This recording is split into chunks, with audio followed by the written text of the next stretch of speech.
So today I have a totally unique combo deck aiming to win with huge double striking flying creatures enabled by a crazy combo and an underplayed enchantment.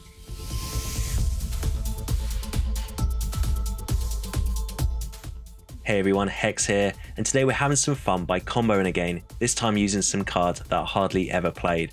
But before we get going, I want to thank everyone for their continued support for this channel, and if you haven't yet, go ahead and hit that subscribe button below to not miss out on future content, and you'll be massively supporting the channel in the meantime too. But onto this deck, and I haven't had so much fun playing a combo deck for a long time.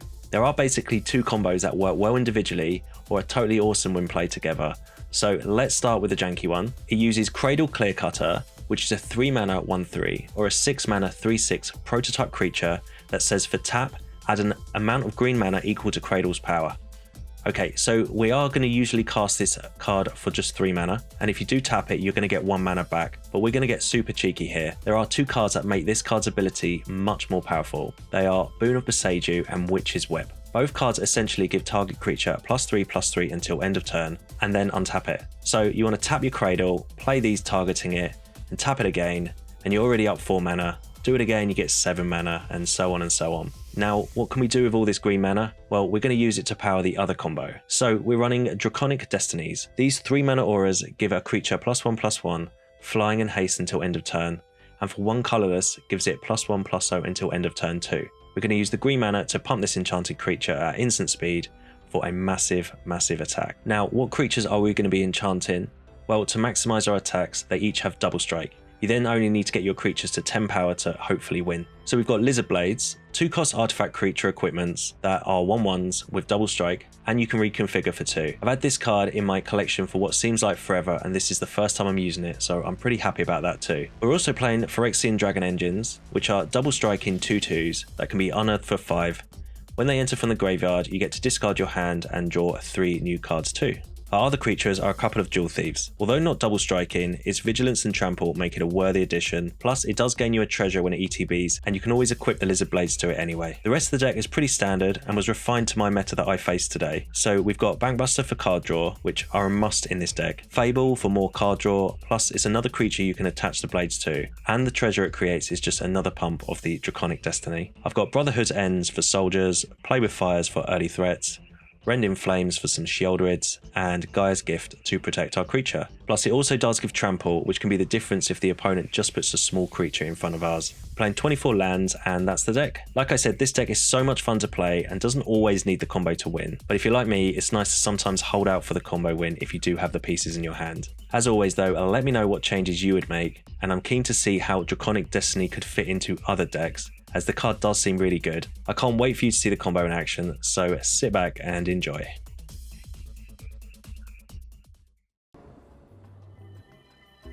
Alright, on the draw here, hand looks really nice. We have both half of the combo here. We have Lizard Blades and the Draconic Destiny, plus with the Cradle Clearcutter and Witch's Web. You don't always need both halves to win this game. The Double Strike and Draconic Destiny seems to work pretty well anyway, but we'll see where this goes. Opponent with a tapped Raffine's Tower, and we just draw another Clearcutter, so Play with Fire is nice. Opponent has just the 1 mana, so it could be a cut down, but we'll play Lizard Blades anyway. And it seems to survive, which is pretty nice. It's always a good start. Okay, opponent is on Esper and Combat Thresher. Okay, so it's a 1/1 double striker with its costs that they paid. So we'll play our Clearcutter here, and no attacks. I doubt the opponent knows what we're trying to get up to here, so hopefully our creatures survive. And it's a Patchwork Automaton. Okay, so it's some kind of artifact themed deck. And they're attacking with a 1/1. Okay, well this is a suspicious attack, because we can just block with the Clearcutter. We do have another one in our hand, so I'm tempted to block here. See what they're up to. They've definitely got some kind of interaction here. And it's Planar Incision. Okay, so they're going to blink their Thresher, and it comes down as a 4/4 double striker now. So combo versus combo deck it seems here. It's good to know. Okay, well, we'll just play our Draconic Destiny on our Lizard Blades, and yeah, attack our opponent. Not with the Clearcutter, but we'll attack our opponent in the air for 4 damage. We do have Witch's Web in our hand, so we are threatening a lot of damage out of nowhere. We'll see what the opponent does though before we decide what we're going to do next turn. They just attack with their Thresher, so we're going to take 8 damage here, but we're not dead. So we will take that to the face, down to 12 life. And okay, they're going to blink their creature again. It does draw them a card, but they must have not much interaction, or they're digging for something. As we draw another Witch's Web, so I believe we probably have lethal here. So we'll go to attacks, and yeah, we'll attack with the Lizard Blades only. And yeah, just going to start tapping and untapping this Clearcutter. Now, we do have Gaea's Gift in our hand if we need to protect either of our creatures. And opponent may be realizing what's going on here. So we're just banking a load of mana and we're going to put it all into the Lizard Blades.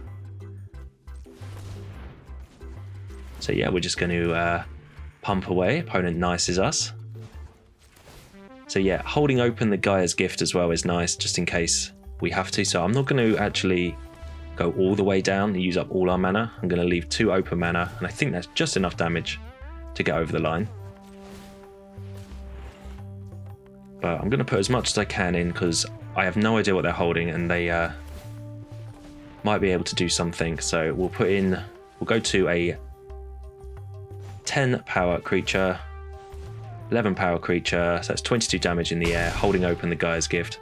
And yeah, that is surprise lethal out of nowhere. That's the combo.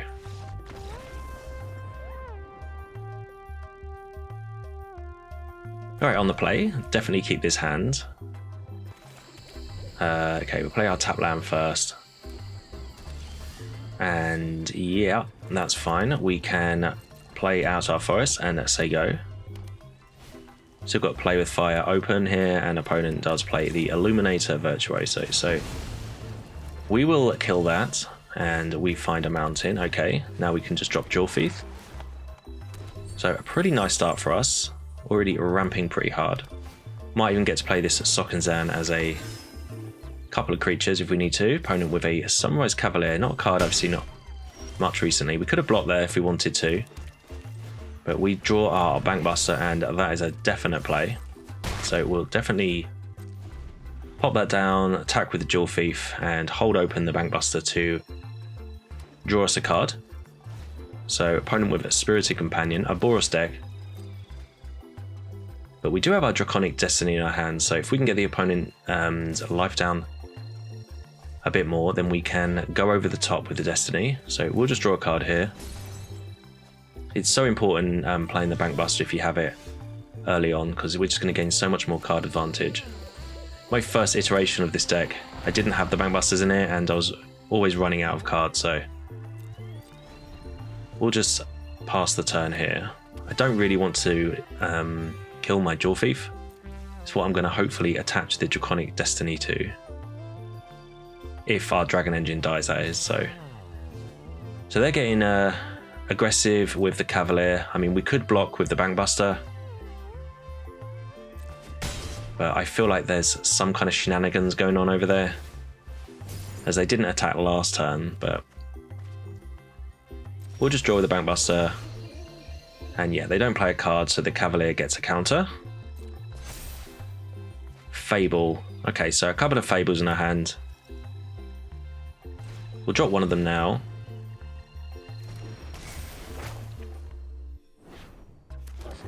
And yeah, we'll play the land finally, and we'll just attack with our 2 creatures here. We can keep the Bankbuster back to block if we need to, as the Jawfief has Vigilance, so we'll always be able to crew with that. Opponent blocks with the Companion, so you've got to expect they've probably got a way to get it back out of the graveyard, maybe. Oh, Adamant Will. Okay, so target creature gets +2/+2 and indestructible until end of turn, so that's probably what they were holding last turn, so I'm kind of glad we didn't block last turn. But It doesn't matter. So we lost our Jewel Thief there, and there's Obliterating Bolt. Well, we have Gaia's Gift in our hand, so we will give that hexproof. His opponent follows up with a wedding announcement. Okay, so ground creatures are fine for us. We're going to just go over the top, hopefully. And yeah, we're looking at a pretty nice turn. So I'm going to use the treasure here to draw a card. And hoping we might have lethal. Going to decline the invitation there to discard some cards. Going to just attack with our Dragon Engine and the token, and we can just pump away. And I'm pretty sure this is lethal in the air. So yeah, a nice little win there without the Cradle combo.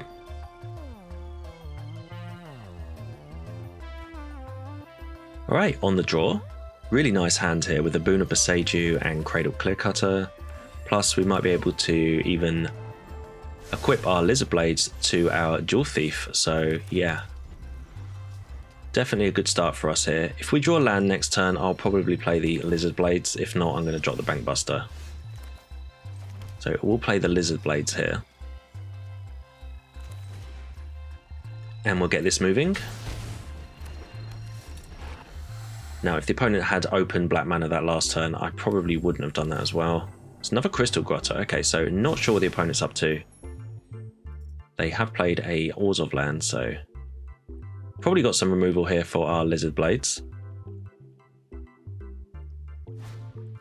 Knight of Dawn's Light, okay. Okay, if you gain life, you gain that much life instead. Alright, so got to assume it's a life gain deck. It's not our greatest matchup. Our deck is pretty well tuned at doing about 20 damage. Too much more, and we do struggle a little bit, so we need to just make sure that we try and get in as much damage as we can at every opportunity here. But yeah, we played the Jewel Thief so that we can start ramping. Opponent with a wedding announcement, okay.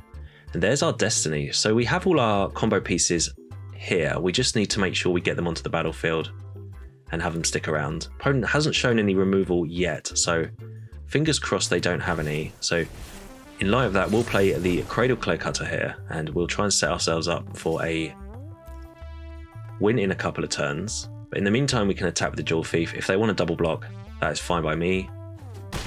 Yep, and they just take it and go down to 18. So yeah, as much damage as we can do whenever we can. Opponent with their 4th mana. I guess also attacking with the Jewel Thief was showing them one of our threats, and yeah, opponent exiled it instead of exiling one of the other 2 cards. I'm really okay with that. So I'm really glad we attacked. And opponent just passes the turn. Okay, and we draw a Fable, right? So we're a bit mana shy here. So we'll drop Fable here, mainly to create the 2/2. And we're pretty close to winning this game. We're pretty close to getting lethal, I believe, with our board state at the moment. I haven't done the math to exactly work it out. We might be a few mana short, but opponent drops the Voice of the Blessed. And yeah, they just passed their turn. Okay, wedding announcement becomes wedding festivity. Alright, can we win the game here? So we'll start off by seeing what we can draw. If we ditch the Bankbuster and the Fable, and it's a Gaia's Gift and a Boon. Alright, so I'm pretty sure we've got lethal here, so we'll drop Draconic Destiny onto Lizard Blades. Okay, there's some stick on our opponent's end, so I hope it's not a cut down. We do have Gaia's Gift though, if it is. So that resolves, so we'll go to attacks, and we're going to attack with the token. We're going to suicide the token into their blockers, mainly just to get the treasure, which is another point of damage onto our Lizard Blades. So as long as we get Lizard Blades up to 9 power, and we should be able to, because we've got 2 boons in our hand, which is going to be 7 on their own. Plus we'll be able to put a Gaia's Gift as well on the Clearcutter to increase its power 2. Yeah, we'll just start pumping away at our Lizard Blades. I absolutely doubt our opponent realizes what's happening here. So we'll tap our Cradle, untap it with Boon, and give it +3/+3.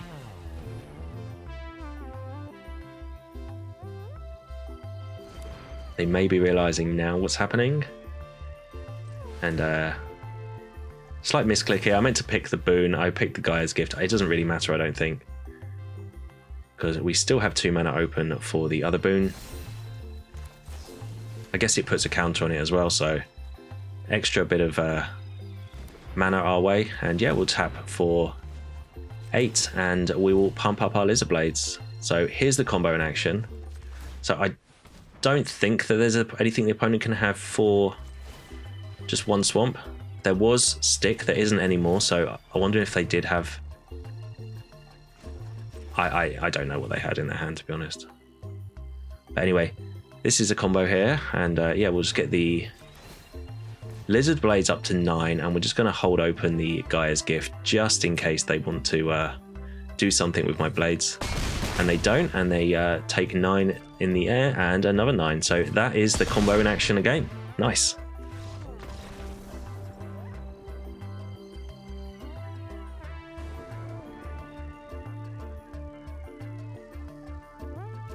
Alright, on the draw here, and yeah, hand looks fine. We have our Racer's Ring in the deck. The reason we're playing Racer's Ring is I really wanted to maximize how much red mana we've got in the deck. We don't really need a lot of green here, so I'm going for the Racer's Ring, just the 2 copies. And there's also the small hidden ability on the card where you can pay for, tap it and sacrifice it and draw a card. So but anyway, we played the Bankbuster and we will just go for Jewel Thief here. Oh, and that resolves. Wasn't expecting that to necessarily resolve, but we can definitely crew and attack. And really nice little curve there with the Bankbuster, the Jewel Thief into a big attack.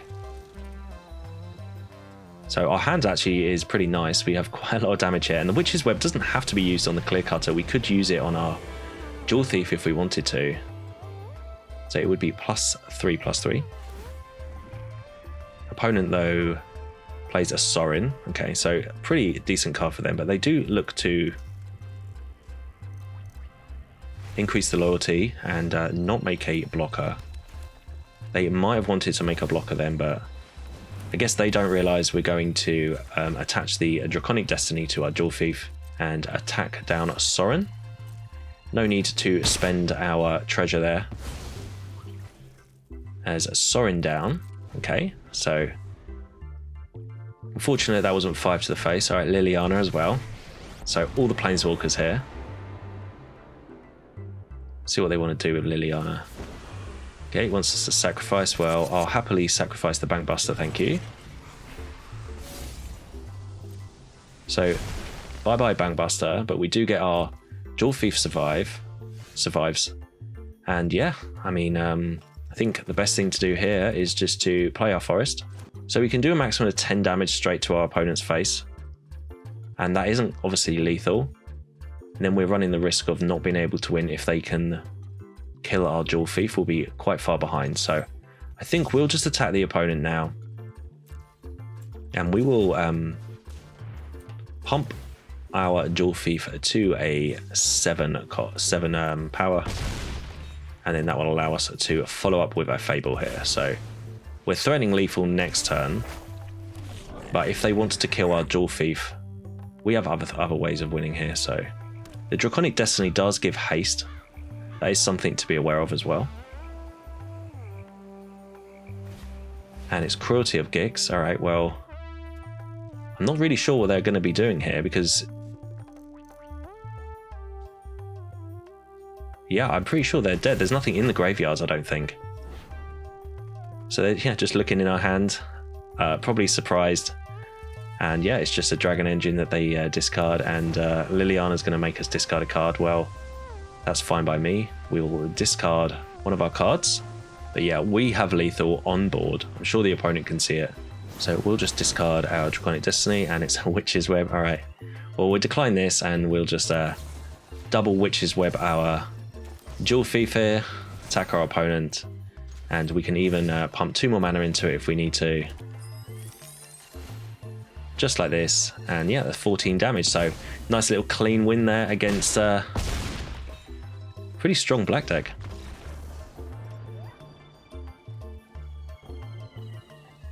Alright, on the play here, And yeah, we'll keep this hand. Looks pretty nice as we have our Cradle Combo with our Witch's Web. We've even got our Rending Flame here, so opponent with a tapped Oars of Land will definitely drop our Lizard Blades and pray that it survives. Okay, Duress. Wonder what they take. Actually, really curious what they take here. So there's 4 targets. They take the Rending Flame. Okay. Okay. Now, obviously, they don't know what we are necessarily trying to do, but they could have read our cards to try and work that one out. They might have wanted to take the Destiny. But we got to drop our Clearcutter here. And yeah, I mean, if we draw a land next turn, we're threatening... Or we're threatening lethal next turn. So, fingers crossed we do draw a land. Opponent plays their 3rd land. And I'm wondering if this could be our first turn 4 kill. Okay, we do draw a land. Alright, so we'll just drop Draconic Destiny straight onto Lizard Blades here. And yeah, a bit of tapping and untapping of the Cradle should be enough to see us home here. Okay, it's Make Disappear. Well, we can pay for that. Okay, I don't think we have lethal here. Now we have to pay 2 for Make Disappear. But we're going to do as much damage as we humanly can. So we will pay the 2. Oh, an opponent scoops it up before we got a chance to see if we could have won there. Alright, on the draw. Hand looks okay. We have our Draconic Destiny and our Lizard Blades and a couple of Dragon Engines. Alright, so we just want to make sure we can equip our Destiny to one of our double strikers and just whack them for a load of damage. That's our pretty straightforward game plan here. Now, opponent does have open mana here, so a little bit reluctant to just, well, waste our Lizard Blades. So, okay, we do draw another Lizard Blades here. So here's a card that I don't mind if they want to kill, as we get to unearth it again later for some good value. So yeah, we'll drop our Dragon Engine and see what they're going to do. They do have 3 open mana and they are playing black, so I've got to assume this is going to die right now. Okay, it's Terra Sunder, fair enough. So I was wondering if they have Go for the Throats in their hand. I've noticed that our Lizard Blades and the Dragon Engine are both artifacts, so it's definitely not a good target for a deck with Go for the Throat in it. But opponent has Sorin, and we'll just play Lizard Blades. And we'll play the other Lizard Blades and see how they want to deal with this. Khan's Silex. Okay, well, we're going to want them to try and activate that. They reveal a Bankbuster, and they're definitely hovering over our Lizard Blades, so I don't expect one of these to survive. But I really want to try and kill this Sorin this turn. So I'm just going to throw them both at Sorin and see what happens. It's by Boseiju, sorry, on one of them. Okay, well, I'll take the land. That's like an upside for us there, I think. And yeah, we can just play a Witch's Web on our Lizard Blades. It's not an ideal way to play this card, but it's a good way to kill Sorin, I guess. And we'll just play out our Sokenzan and say go. So we could have played our Draconic Destiny there, but trying to play a little bit slow. I really want them to crack this Khan's Silex. They find a Bankbuster, okay. So with Bankbuster on the field, I think what we're going to do is drop one of our 3 drops here and then see if they want to crack this Silex. Okay, Lightning Strike. I did experiment with Lightning Strike for a couple of games here. I promptly removed it because I just didn't think it had enough value. And by equipping the Draconic Destiny onto Lizard Blades, at least we get our enchantment back. So we're going to attack our opponent for 10 here. I mean, this is a huge attack. And yeah, they're going to have to do something. Okay, they Pilfer.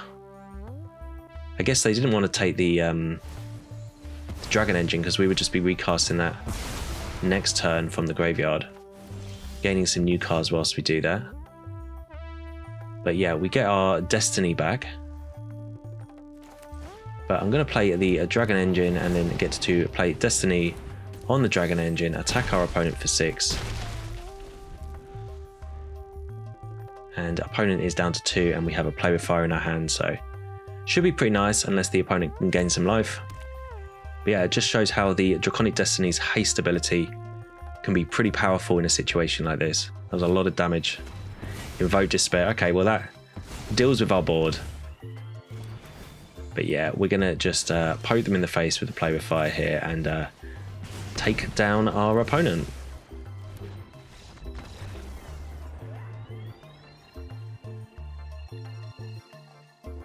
So thanks for watching. This video was so much fun to make as no one expects double striking flyers out of nowhere. I don't think it's possible to play this combo on the ladder though, as the meta would just eat us up, but I do think there is something in Draconic Destiny, and allowing your creatures to go over the top of the opponents does sound pretty good to me. Like always though, feel free to subscribe for future content and I'll speak to you again very soon.